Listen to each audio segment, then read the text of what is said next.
Good morning class. This is your next video of chapter number 2nd.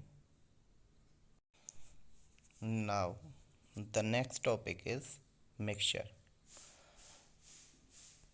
Mixture एक substance होता है जो दो या दो से अधिक एलिमेंट या कंपाउंड से मिलकर बना हुआ होता है, लेकिन वो केमिकली कंबाइंड नहीं होते हैं। जैसा कि मैंने आपको कंपाउंड में भी बताया था कि जो कंपाउंड होता है उसमें जो एलिमेंट्स होते हैं वो एक दूसरे से केमिकली कंबाइंड होते हैं या रासायनिक अभिक्रिया द्वारा एक दूसरे से जुड़े हुए होते हैं, लेकिन मिक्सचर में ऐसा बिल्कुल भी नहीं होता। आइए देखते हैं।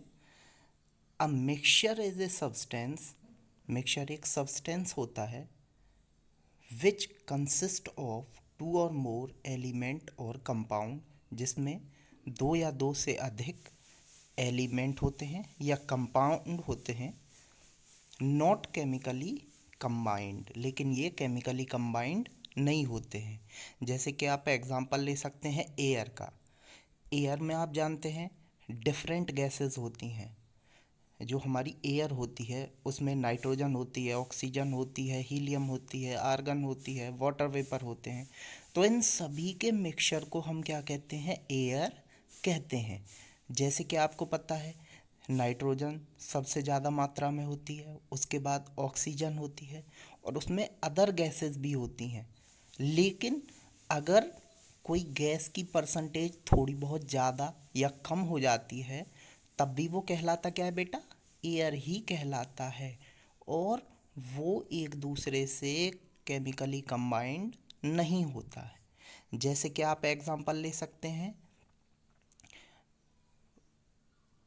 Salt and water. जैसे कि अगर आप वाटर में सॉल्ट को घोल दें तो दोनों एक दूसरे में अच्छी तरह से मिक्स हो जाएंगे, लेकिन वो केमिकली कंबाइंड नहीं है। अगर आप उसे गर्म करेंगे तो क्या होगा बेटा? जो वाटर है वो स्टीम बन के ऊपर चला जाएगा और जो आपका नमक है वो किस में रह जाएगा? वहीं पर रह जाएगा। तो इस तरह से ये दोनों केमिकली कंबाइंड नहीं हुए। तो इस तरह से हम कह सकते हैं कि जो हमारे मिक्सचर होते हैं वो केमिकली कंबाइंड नहीं होते हैं। आगे देखें। The various substances present in a mixture are known as constituents of the mixture or component of the mixture। यानी कि विभिन्न प्रकार के सब्सटेंसेस जो कि मिक्सचर में प्रेजेंट होते हैं, यानी कि मिक्सचर जिनसे मिलकर बना हुआ है, उनको हम क्या कहते हैं?